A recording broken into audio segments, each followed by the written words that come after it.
Bisa terlihat di layar kalian? Sudah, Pak. Kalau ini bisa terlihat? Iya, bisa. Bisa, Pak. Oke. Hari ini kita akan, setelah kita mempelajari tentang instrumen penelitian, juga metode penelitian, hari ini kita bagaimana setelah data diolah, data disajikan, kita merumuskan hasil dan pembahasan. Hasil itu merupakan bagian sentral pada laporan penelitian. Dalam hal ini, skripsi itu merupakan laporan penelitian. Disajikan dalam bentuk narasi yang dapat diperjelas dengan tabel atau gambar. Jadi kalian lihat di beberapa skripsi, artikel yang dipublikasikan pada jurnal-jurnal tertentu itu biasa melampirkan tabel. Nanti di bawahnya juga dibahas. Jadi kalau hasil ya hasil saja. Dalam mengemukakan hasil, tidak perlu diberi ulasan, komentar, kecuali komponen hasil dan pembahasan di bawah judul hasil dan penelitian. Jadi kalau hasil ya tabel, misalnya kalian ambil dari Excel, kalian atau software pengolahan data secara statistik, boleh ditampilkan dalam bentuk tabel. Nah, bahan-bahan yang disajikan meliputi deskripsi latar belakang subjek dan wilayah populasi. Contohnya, dalam bab 4 itu biasanya kalau di pendoman penulisan skripsi di Faperta Unimor, bab 4 itu hasil dan pembahasan. Yang pertama kita mendeskripsikan lokasi, responden, lokasi penelitian di mana, kenapa lokasi itu dipilih, secara administratif berbatasan dengan mana saja. Yang berikut, responden kita itu karakteristiknya apa? Usia, pendidikan, pekerjaan, dan lain-lain. Yang berikut hasil uji hipotesis. Hipotesis itu secara statistik perlu diuji apakah kita menerima secara teoritis atau kita menolak. Jadi hipotesis itu ada hipotesis secara naratif maupun hipotesis secara statistik. Hasil hitung hendaknya disajikan secara ringkas dalam bentuk tabel atau matriks. Jadi nanti kalian lihat yang disajikan itu hanya hasil akhir, tabel-tabel akhirnya. Prosesnya itu bisa kita tampilkan pada bagian lampiran. Yang berikut cara menulis bilangan. Bilangan yang terdiri dari 1 digit angka 9 atau kurang, yang tidak diikuti oleh satuan dapat ditulis dengan huruf. Bila diikuti dengan satuan, ditulis dengan angka. Contoh, adapun 7 kecamatan ya, kalau hanya 1 digit, misalnya 7, 1 sampai 9 ya 7. Tapi bisa juga kalau ada satuan, sebaiknya ditulis dengan angka.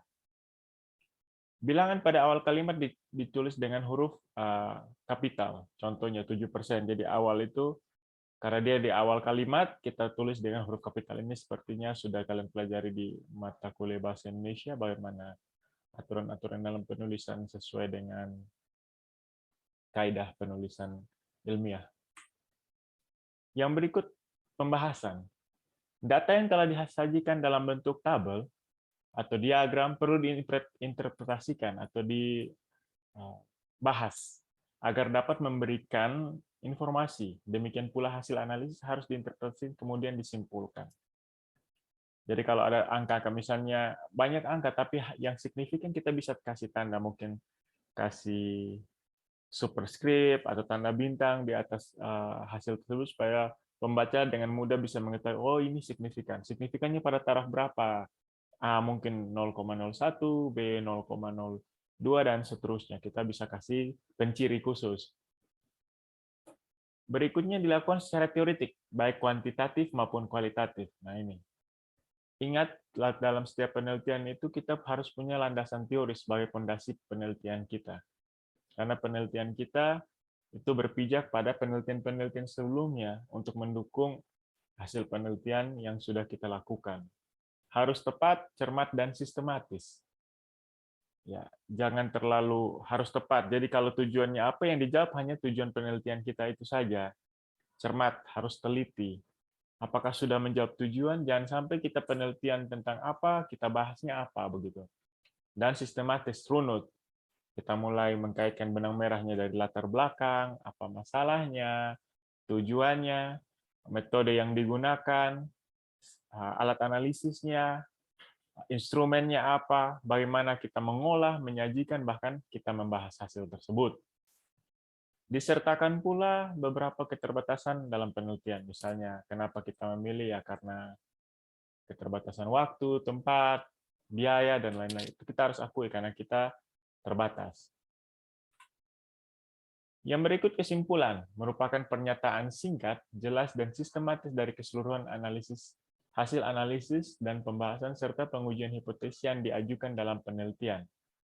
Singkat, ingat kesimpulan itu harus singkat, jelas, dan sistematis. Kata kuncinya adalah 3 kata tersebut. Kesimpulan merupakan kebenaran ilmiah yang disodorkan peneliti yang setiap saat siap diuji. Jadi misalnya ada penelitian senior-senior kalian, hasilnya begini, tapi sekarang kalian melakukan dan menemukan hasil yang berbeda, itu tidak masalah. Sepanjang itu sesuai sistematika penelitiannya. Kesimpulan merupakan jawaban atas permasalahan atau hasil uji hipotesis yang dirumuskan dalam penelitian. Jadi kita menjawab masalah atau menjawab tujuan penelitian lewat kesimpulan. Oke, ini metode penulisan daftar pustaka yang kita anut di Fakultas Pertanian Universitas Timur itu menggunakan American Psychology Association atau APA. Nanti silakan kalian lihat. Kalau kalian menulis proposal atau skripsi kalian dengan menggunakan tool reference atau alat bantu reference seperti Mendeley, Zotero, dan lain, itu tinggal disesuaikan saja.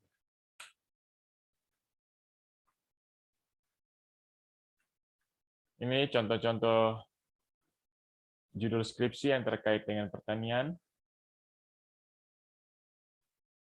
Yang berikut, ini contoh tabelnya. Oke, kita lanjut.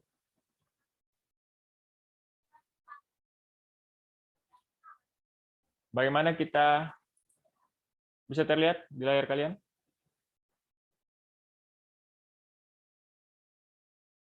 Halo? Bisa, Pak. Oke, kita lanjut ya. Ingat, Ya. ini terkait yang kualitatif, jadi analisis data kualitatif akan selalu mengalami perubahan sesuai dengan fakta yang ditemukan di lapangan. Jika peneliti masih belum mendapatkan data yang mendalam pada penelitian, maka peneliti wajib melakukan pengalian data ulang. Jadi contohnya, kualitatif. Seperti yang sering saya sebutkan, kita penelitian sosial kemasyarakatan ini agak susah karena kita tidak bisa mengontrol responden kita. Kita tidak bisa bilang, Bapak harus tanam padi jenis ini karena lebih tahan hama, hasilnya lebih banyak, tidak mudah rusak karena kekeringan maupun busuk karena kelebihan curah hujan. Tidak. Petani sudah punya pertimbangan, kita hanya menerima data dari mereka dan bagaimana kita mendeskripsikannya secara kualitatif maupun kuantitatif. Jadi penelitian kualitatif itu seiring waktu bisa berubah. Mungkin petani juga tahun ini dia pengalaman tanam jenis padi ini dengan perlakuan ini. Tahun depan dia mungkin mencoba yang lain. Jadi kita tidak bisa mengontrol. Beda dengan penelitian eksakta. Mereka bisa melakukan kontrol, dosis pupuknya bisa diatur, debit airnya bisa dikendalikan, pengaruh misalnya cahaya, matahari bisa disembunyikan di lokasi yang tidak terkena cahaya, dan lain-lain. Berbeda dengan kita yang hanya bisa menerima data dari masyarakat, tanpa bisa kita mengontrolnya.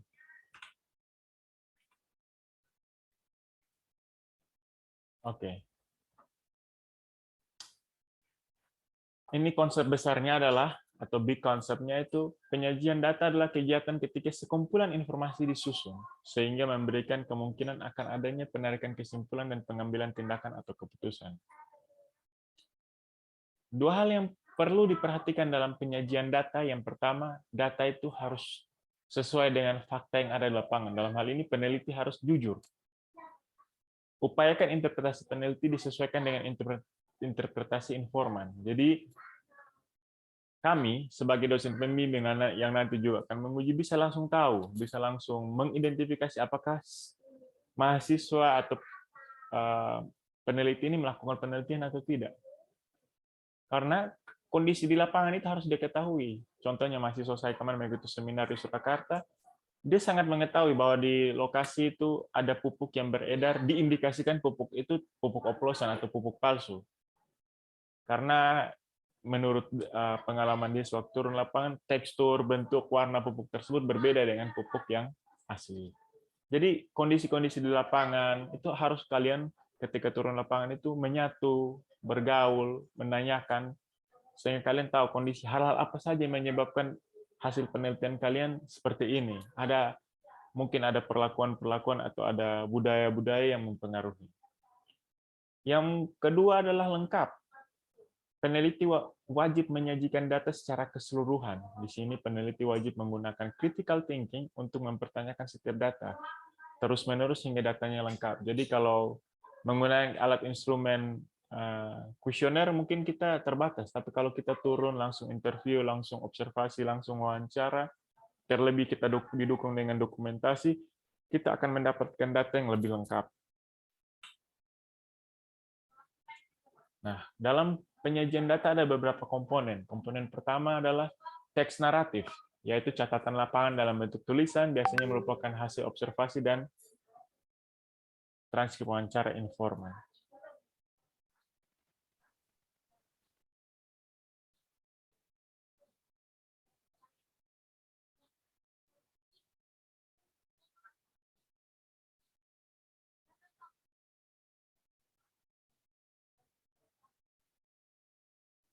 Yang berikut, komponen berikut adalah bagan, grafik, matriks, dan tabel. Di sini kita menggabungkan informasi dalam bentuk yang lebih ringkas, yaitu dalam bentuk bisa kita bikin bagan, itu flowchart, itu namanya bagan. Biasanya di bab 3, kalau di pedoman kita. Ada grafik, grafik itu bisa neraca, bisa kita grafikan itu, bisa matriks, matriks itu kumpulan angka-angka. Jadi silakan baca, ada beberapa mahasiswa saya itu lengkap. Mereka pakai bagan, ada yang pakai grafik, ada yang pakai matriks, dan juga pada umumnya ada tabel. Gambar, gambar ini bisa kita peta. Di salah satu senior kalian itu menggunakan gambar untuk menentukan analisis Boston, analisis matriks dari Boston Consulting Group. Jadi ada gambar anjing, ada gambar bintang, ada gambar sapi, dan lain-lain. Itu supaya visualnya lebih menarik dan bermakna dalam mendukung data penelitian tersebut. Nah, ini kalian bisa lihat contoh teks naratif ini panjang, dia deskripsi. Tapi kalau pakai tabel, grafis, teks, seperti ini. Oke, selanjutnya penyajian data dan analisa data. Ini bisa kalian baca saja. Penyajian data itu sudah saya bahas pada video sebelumnya. Silakan lihat di channel YouTube saya. Oke, mungkin itu saja.